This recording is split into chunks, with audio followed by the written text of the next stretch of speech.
Praise Lord, hallelujah.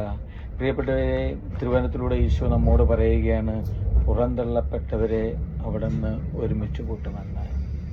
Safaniya 3:19 തിരുവചനത്തിലൂടെ പറയുന്നത് ഇങ്ങനെയാണ്: നിന്റെ മർത്തകരെ ഞാൻ ശിക്ഷിക്കും. പ്രിയപ്പെട്ടവരെ, ഈശോ പറയുകയാണ്, മുടന്തരെ അവിടുന്ന് രക്ഷിക്കുമെന്ന്. പുറന്തള്ളപ്പെട്ടവരെ ഒരുമിച്ച് കൂട്ടും. അവൻ്റെ ലജ്ജയെ സ്തുതിക്കുകയും അവൻ്റെ കീർത്തി ഭൂമിയിലെങ്ങും വ്യാപിക്കുകയും ചെയ്യുമെന്ന്. പ്രിയപ്പെട്ടവരെ, എന്തൊരു വചനമാണ് ഈശോ നമ്മോട് പറയുന്നത്. പ്രാവർത്തികമാക്കുമെന്ന് ഉറപ്പ് നൽകുകയാണ് പ്രിയപ്പെട്ടവരെ, നമ്മുടെ ജീവിതത്തിലേക്ക് ചൂണ്ടിക്കാണിച്ചുകൊണ്ട്.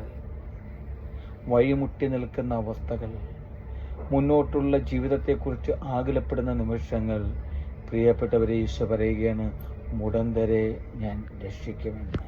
നീ വീണ് കിടക്കുന്ന അവസ്ഥയാണെങ്കിൽ, പ്രിയപ്പെട്ടവരെ, നടക്കുവാൻ പറ്റാത്തൊരവസ്ഥയാണ് നിൻ്റെ ജീവിതത്തിലെങ്കിൽ, ഈശോ പറയുകയാണ്, നിന്നെ അവിടുന്ന് ഉയർത്തുമെന്ന്. അവിടുന്ന് പറയുകയാണ് പ്രിയപ്പെട്ടവരെ, പുറന്തള്ളപ്പെട്ടവരെ ഒരുമിച്ച് കൂട്ടുമെന്ന്. പല മേഖലകളിലും പല സാഹചര്യങ്ങളിലും ജീവിതത്തിൽ പലപ്പോഴും പുറന്തള്ളപ്പെട്ടവരെ മാറ്റി നിർത്തപ്പെട്ട അവസ്ഥകൾ നമ്മുടെ ജീവിതത്തിൽ ഉണ്ടായിട്ടുണ്ടാകാം.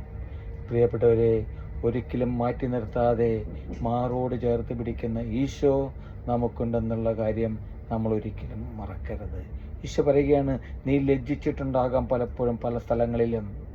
ഈശോ പറയുകയാണ്, നിന്റെ ലജ്ഞ സ്തുതിയായും അത് ഭൂമിയിലെങ്ങും പ്രകീർത്തിക്കും, കീർത്തി ആക്കി മാറ്റുമെന്നാണ് ഈശോ പറയുന്നത്. പ്രിയപ്പെട്ടവരെ, അപ്പോൾ നീ ഓർക്കുക, നീ എവിടെയെല്ലാം അവഗണിക്കപ്പെട്ടിട്ടുണ്ടോ അവിടെയെല്ലാം നിന്നെ ഉയർത്തി നിർത്തുന്ന ഒരു ദൈവം നിൻ്റെ കൂടെയുണ്ട്.